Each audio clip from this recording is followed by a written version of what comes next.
Thank you for tuning in to Uncommon Women, a podcast that provides a platform for women of all walks of life to share their upbringings, life lessons learned, experiences, and journeys to come. Uncommon Women speaks on topics that can relate to all women. We share, we listen, we laugh, we cry, and we empower each other to be the best uncommon woman that they can be. Ultimately, we are cultivating a global movement of women supporting women. Women supporting entrepreneurship, relationships, self-love, and so much more. We inspire each other to make an impact on this world for the better. Be sure to like, share, and subscribe to Uncommon Women. Now, finally, grab a seat, get comfortable, and hear from your wonderful hosts, Shanira and Jenny Lee.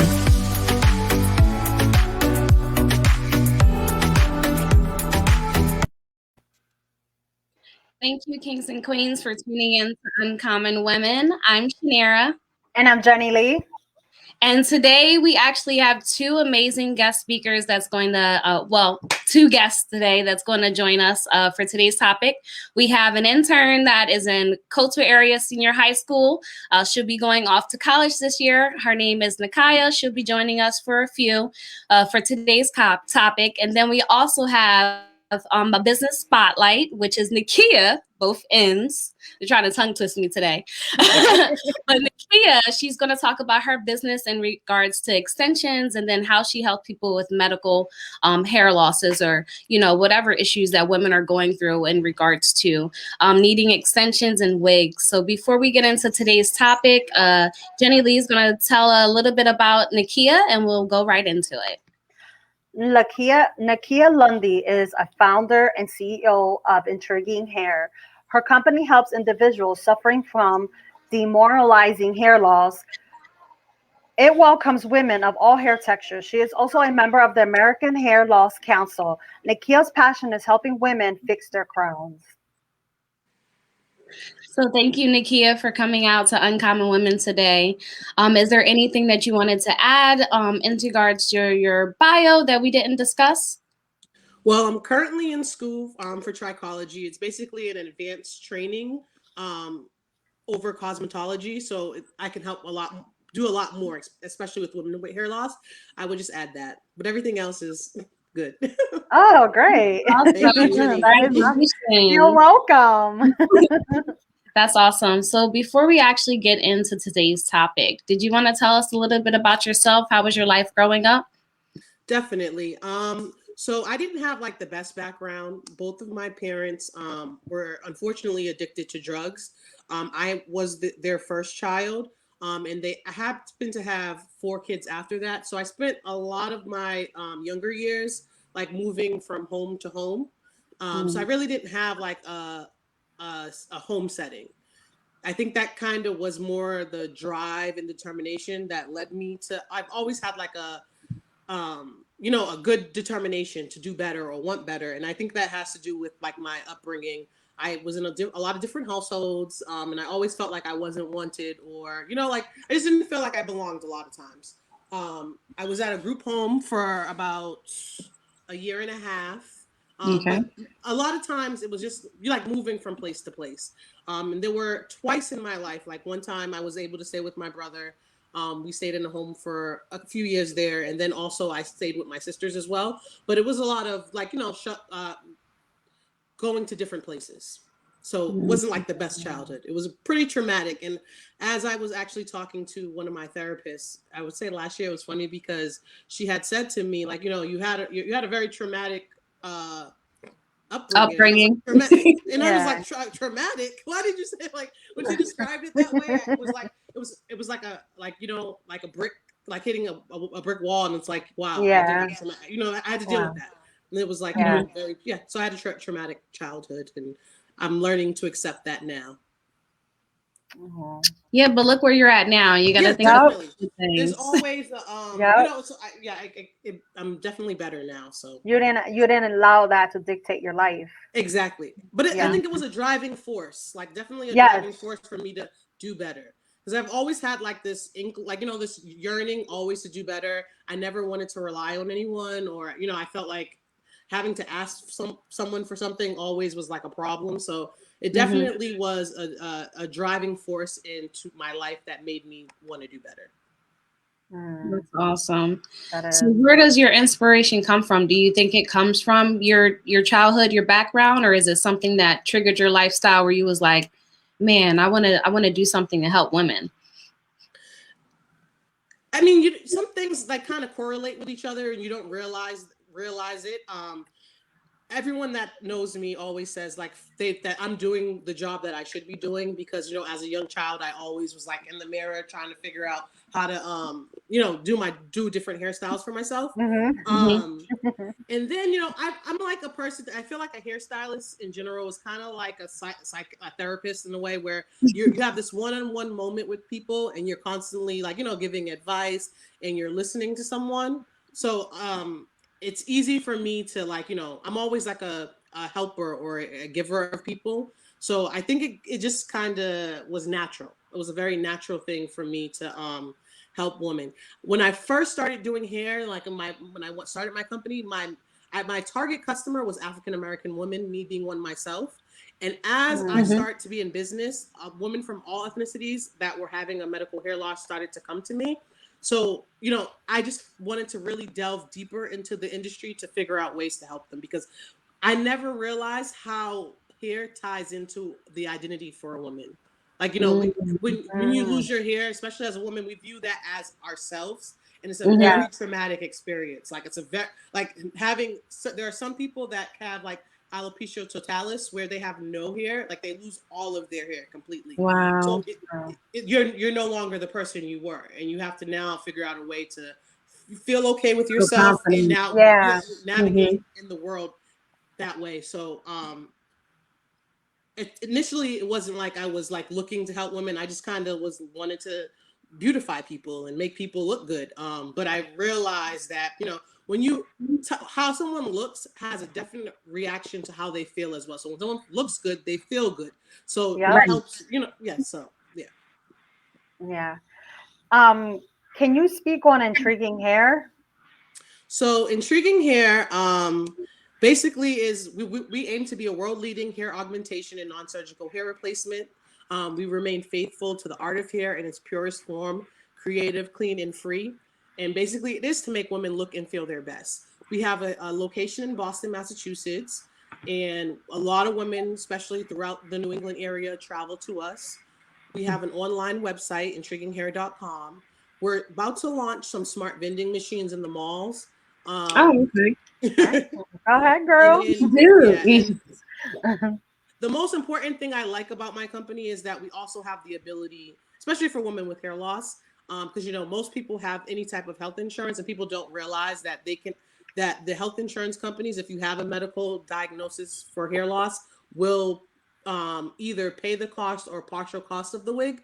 So we're able to bill insurance companies directly, and there's not too many locations or like salons that do that. So I'm really happy That's that awesome. we have that ability to be able to do that. That is really great. Can you explain the difference between medical hair and wigs versus like typical bundles or extensions? Definitely. So there are so many different types of wigs. Okay. So there are so many different types of wigs. So you have something called custom wigs, where people take hair extension bundles and hair pieces such as closures and frontals to either hand make or use it like with a sewing machine to make a custom wig, to where you're adding different pieces and making a unit. You can also have a front lace wig, which is basically a frontal piece in the front, which allows you to get a little bit more versatility. So there's a front lace wig where you have a frontal in the front and then the bundles in the back. There's full lace wigs where they're all individual strands throughout the wig. A full lace wig allows you to do any type of hairstyle. So it's the most versatile wig that you can purchase, but it is very delicate and fragile, because when we do things like bleaching the knots to make it look more realistic, we're breaking the bond down, but it allows you to do a lot more different hairstyles. Then with medical wigs, a lot of people like the monofilament wigs. It's just a type of lace, and it's similar to like a silk top or like silk top, where it kind of lace is like fabric, like skin, whereas the monofilament has like an extra padding on top of the lace. So it makes it look a little bit more, people feel like it looks more natural as skin. But the thing with the monofilament wigs is that you're limited in styling because you only get the part that the wig comes with. So you can't change the part. So technically, if they had like a part like this, it literally would only be this one part. And that's the only way I can And that's it? Okay. So right now I'm wearing a frontal wig. It's a custom wig, so I can change the part anywhere in the front. Okay. So that gives you a little bit more versatility than like a closure where you only have, you can wear your hair down in a low ponytail. And then we also, a lot of people that have medical hair loss, they like hair toppers. They're similar to lace closures where they have clips. So basically, you'll have like a like maybe like a 4x4 piece or 5x5 piece, and you, if you're experiencing hair loss on the front of your head, you would put the topper on to, and it kind of like camouflages the front. For women, that's a common hair loss. Is that usually women have hair loss at the top of their head first. Okay. And the interesting thing too is because I'm in school for trichology, I'm learning all these different cool facts. But 70% of women are going to experience 70% of women experience hair loss sometime within their lifetime. So it's a huge number. It's a really huge number. Like, but some things like we don't really talk about. You know, it's something kind of like in the back of in the back of the room, and people don't want to talk about it. It's 70%. That's a lot. Yeah, 70%. Yes. Wow, that is a lot. I mean, I get it if they don't want to talk about it. I mean, kind of gives them some insecurity. Yeah. Right. Yeah. Definitely. And then I wonder if people, women think it's just part of aging. Yeah, that could be it too. Yeah. And then what's interesting too is that I deal with a lot of people, like, it made me think about a client I have. She's 70. And she didn't know that she had alopecia. I had to tell her. Like, she didn't even know.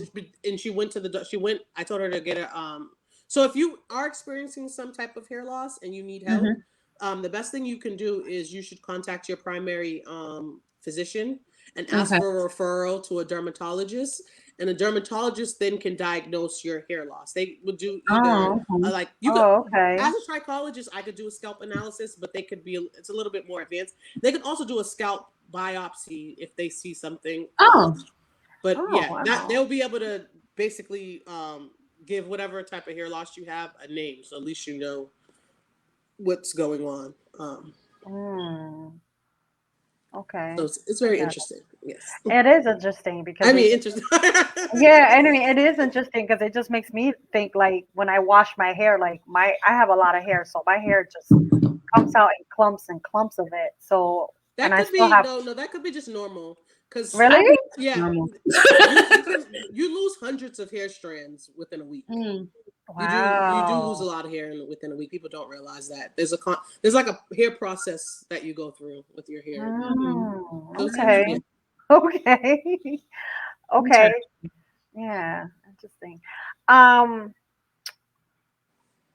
since you do wigs for women, right? So do you do wigs for younger children, younger girls? So I have done wigs for younger girls, but it's not really common. It could be just the where I'm located that it's not that common, but for the most part, majority of our customer base is like millennial women. Like, they're usually like in their mid 30s, 40s. We have some older clients too, and then we do we do have some teenagers and younger kids that they might just want some type of hair extension service, or it's their prom or graduation and they want to do like a one-time thing.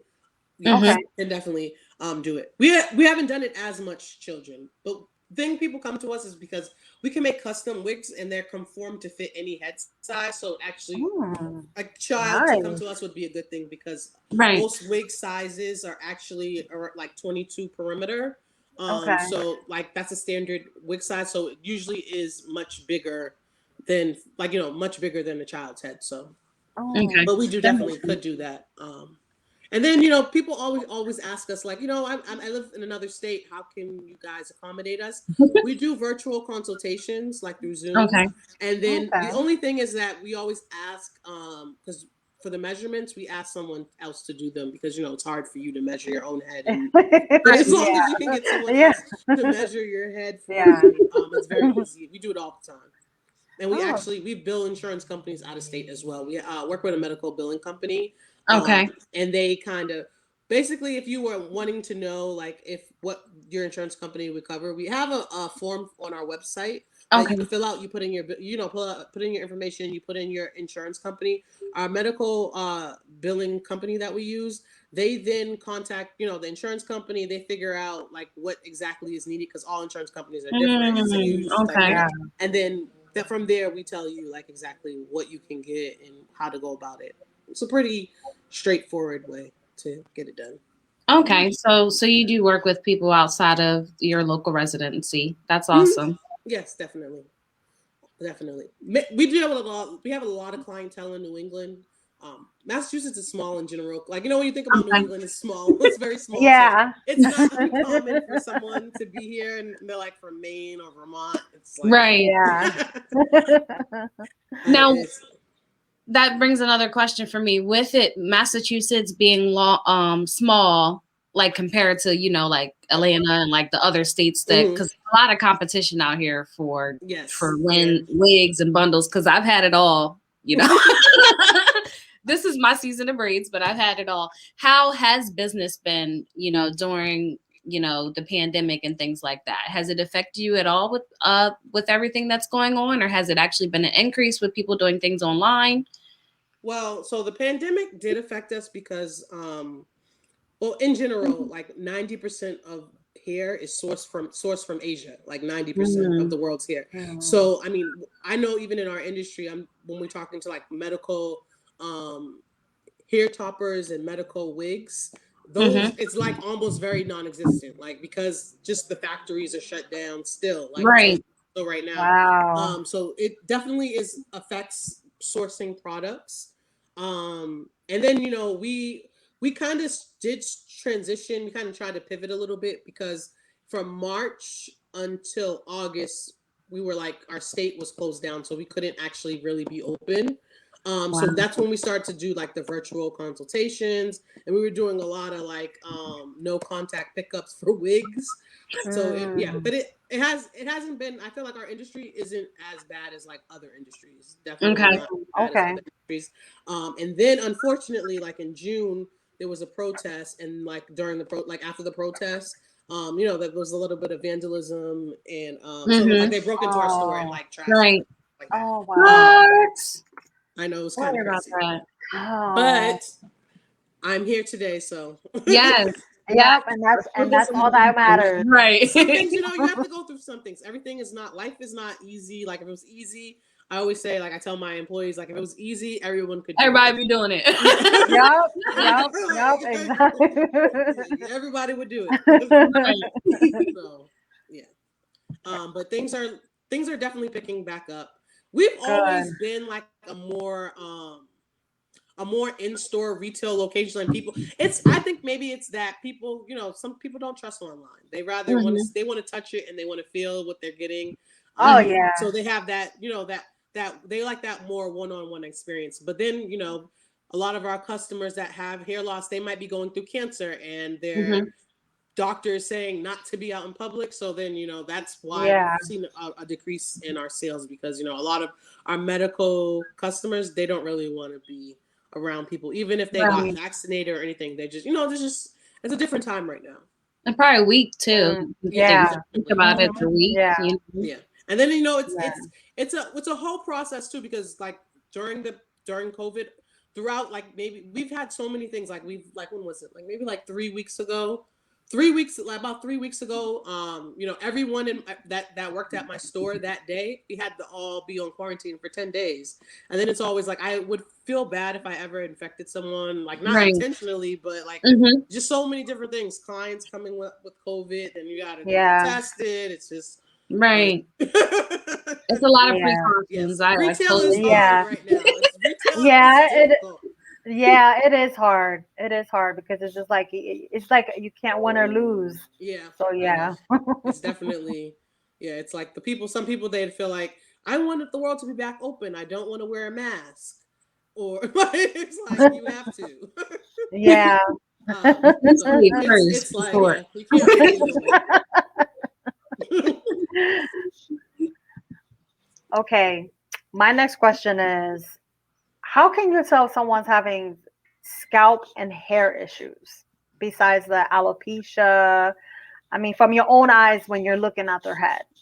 Well, from my own eyes, I mean, it's easy for me to see something going wrong because it's usually visible. Like how I said that women usually experience hair loss at the front of the head, so you Mm-hmm. might see some thinning. And Okay. it's during the process of the consultation, you uncover things like you ask people like, oh, well, what has been your hair history like? Do Okay. you like like someone that's excessively wearing braids or weaves and they're not giving their hair a break? You might see that they have some thinning Breakage. on the hairline. Even though we do hair extensions and wigs, it's not something certain services, depending on the health of the person's hair, they shouldn't do. And what I find, especially in like the hair industry, is what happens is that someone might they start wearing hair extensions and they get excited about it and then they don't never want to not wear the hair extensions, but then what happens is the hair extensions start causing a hair loss problem, and then it's like Oh. they need to take a break but they don't, but they just keep hurting the issue. So I see that a lot. Mhm. It's from like years of of wearing hair extensions that can cause it. A lot of wig services, you really, depending on the type of wig, it really might not do any damage, but like different types of hair extension methods and installations over time and success of them, Continuously. yeah, can Right. definitely cause hair loss. Okay. So you'll see some thinning, like either like some breakage, thinning, or like they might have extremely dry hair. Those are usually signs to me that there's something going on. Um, but but most of the times people, they know, like they've you already know sometimes when you Us see black girls, yourself we like know we things are need to getting, breathe. Yeah. yeah, there's something happening. And then you have to be, I know that I have to be very delicate and fragile, especially in the conversation. I just had a conversation today. um the person didn't really like what I was saying, but I was like, you really shouldn't do this, and they were crying, and you have to be, it's an emotional thing because Hmm. Yeah. they want to fix the issue, and I was like, I feel like you should still give your hair a break because you don't want to cause more damage. Hmm. um so you have to be very careful too about, especially when you're having conversations like that with someone, because sometimes it could be Mm. you know disheartening for them, like. That's Mm. understandable. Okay. What is your overall goal with helping women? Is it to bring out the beautiness? Is it to educate them? What do you like most about your business? So what I like most about my business is that one, it's a woman's business. Like, even though obviously there have been that wear hair pieces and stuff like that, we really Hmm. don't deal with that. But I get to work with all women, black and brown women. I love working with them. I love being an inspiration to them. We have the best time of our lives. I see them grow in such amazing ways. You know, sub especially doing hair, sometimes it can't be very lucrative, but when I work with my employees, I want them all to basically make six figures. I want them to feel empowered, and I want to, like, make it life changing for them. So working with people, my team, I it's one of the greatest joys of my life. Working with women in my community, it makes me feel good that I can help them in a way. I mean, when someone's, it's like, they maybe not had hair for a long time. They probably went to the beauty supply store. They got wigs. They just still don't feel happy. But when Hmm. you like change someone's life, where it's to the point where they're like literally crying and like so Um, happy, just literally tears are coming down their eyes because they're like, I didn't think I could get out of bed. I didn't feel like going to work. It was hard for me to be around my children. So those moments that we have like literally every week, it's like, it's like a tearjerker, but they make me so extremely happy. Like, it makes me actually appreciate things that, like, I tell even like my customers, regular customers that are just going through, like, they might have just a little bit of a problem, and I'm like, I understand that you don't like the color of your hair and someone messed up the color of your hair, but imagine having no hair, or imagine having to go through cancer, losing your hair, and you're trying to find that. So this is not like, things that happen to me bad in life, those things are like, nothing. Like they're nothing. Right. It makes you Absolutely not. It makes you put things in perspective. Like you get to my problems are not real problems. These are what we call first world problems. I like that. And it does give you more of an awareness that the things we do take for granted, because it's just like, I hate flat ironing my hair, and it's like I never looked at it that way. Where it's like some people just wish that their hair would just grow back to where I'm complaining about, Yeah, definitely. So it definitely puts life in perspective. It makes you appreciate the things you have and not care so much about things that really mean nothing to, like, if those things mean nothing. So what are ways to keep your hair healthy with and without extensions? So, I mean, okay, there's a lot of things you should do. Most people, which I find a lot of people do this, you need to make sure your hair is clean. You have to constantly, even if you wear hair extensions or wigs or weaves, you need to be making sure that you're cleaning your hair. A lot of times when you're not seeing growth, sometimes your pores are clogged, and you have to make sure that you're constantly cleaning and conditioning your hair. Things for hair growth, like if you're like having thin hair, minoxidil is like FDA that actually does help with hair growth. Some people take biotin. Hair oils that I really like is castor oil, because I feel like it thickens. Yeah, it can be too heavy. Depending on the person's hair type, it could be too heavy, but it does definitely thicken your hair. You just have to make sure as many. I think people use a lot of more products than they need to. Like, they just, especially if you go to the drugstore and you're just buying all these different products. People are not really looking at the labels to see what's in the label, and what you really should be putting in your hair is alcohol. And a lot of products, especially if you're buying products at like CVS or Rite Aid or any of those places, most of the times it's going to say that it has alcohol in it, which isn't good for your hair. And one of the worst things you could ever do to your hair is putting a box dye in your hair. Like, it's very damaging. Like, definitely avoid that at all costs. What is it called?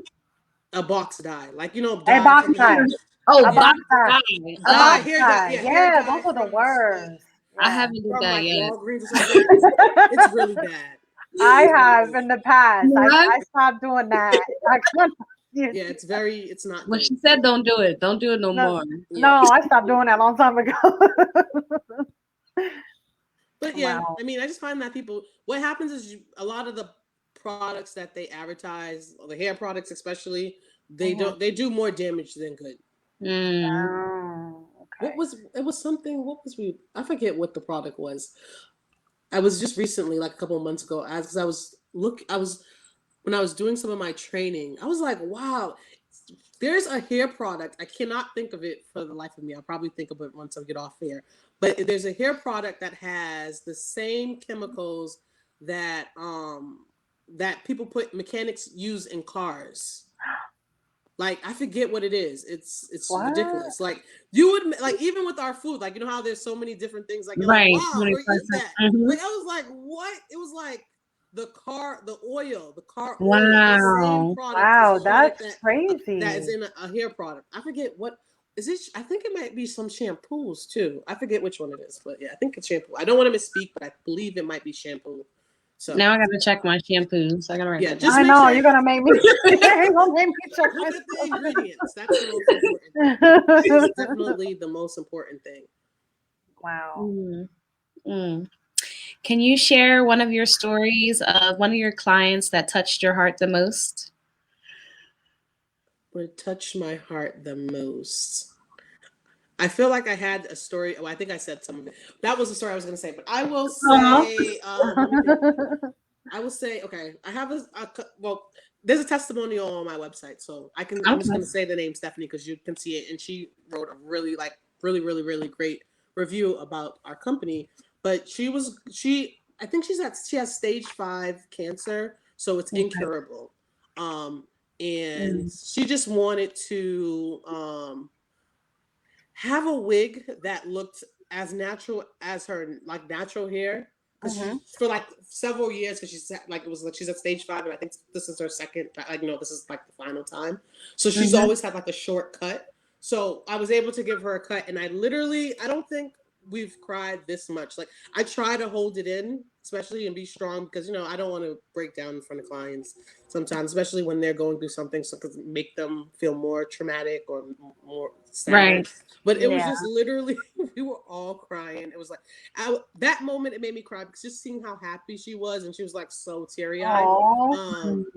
And she came with, a lot of times people with hair loss, they come with their friends, because they want to feel more they just for comfort. It's like we have a private space, so there's not going to be anyone else there with them. But so they just need like a friend, or someone to go along on their journey with them. And the friend was just so happy to see how she looks. Like, oh, you look so great. Your grandmother is going to be so happy to see you this way. It literally made me cry. It made everyone everyone was crying. Like, everyone was like, wow, really, really bad. And she wrote me a really great review, like it was like, so she was like, and she's in part of like a lot of different like Facebook groups with cancer, and she was like literally always tags me in them, and like, if you really need a wig, you should go to them. But it was just like, the review really brought tears to my eyes, because it's a really great review, and I know that it just it made her feel happy. Like, it definitely made her feel happy that she was able, her grandmother was going to see her that one last time with her hair the way like she looked all the time. So that was like, well, so I felt really good about that. Like, I made her grandmother's one of her final wishes come true. So that made me really happy. That's awesome. Stage 5. Wow. That's awesome. And she had like, she's one of those people though. It's like, you would think that someone like that, you'd be sad. It's like she's literally smiling and happy every day. She's enjoying every moment. She's not letting it take over her. That's awesome. Yes, that's like, I love people like that. It's like, wow, I need to just be much more happier about my situation. Yeah, that's awesome. Anything you want to express or share before we close? I just think you guys have an amazing platform. I'm thankful that you guys allowed me to come on here. You guys are doing an amazing job. And I'm glad to be a part of this programming today. So thank you. I really appreciate it. Thank you. Thank you. And also, thank you for coming out and for sharing your story and giving us not only your story, but giving us your input on hair. I'm definitely going to be checking out my hair stuff today. Like, no. Oh no. Just get the trash bucket ready. Yep. I know. Alcohol too. Make sure nothing has alcohol in it. Oh my goodness. One question we ask all our guest speakers: what makes you uncommon? I would say just I think my spirit makes me uncommon. It's just like having that tenacity, that drive, that burning desire to always do better, be better. That makes me definitely uncommon. I like that. You can feel the spirit. I know, right? Your spirit. Your prayer did it. I feel like.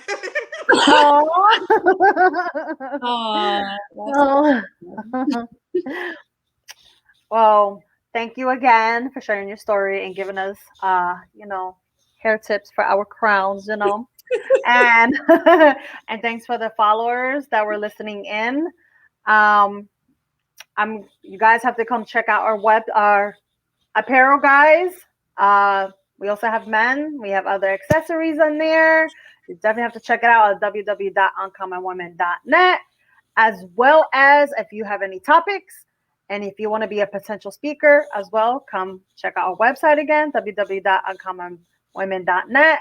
You also have to subscribe and follow our YouTube page, guys. Yes. And also check out us Uncommon Women is having a self-love seminar.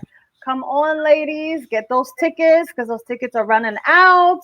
They're selling out fast, and next week's episode will be recorded on May 13th, reevaluating our thinking process. And thank you, everyone. And thank you, Nikia, again.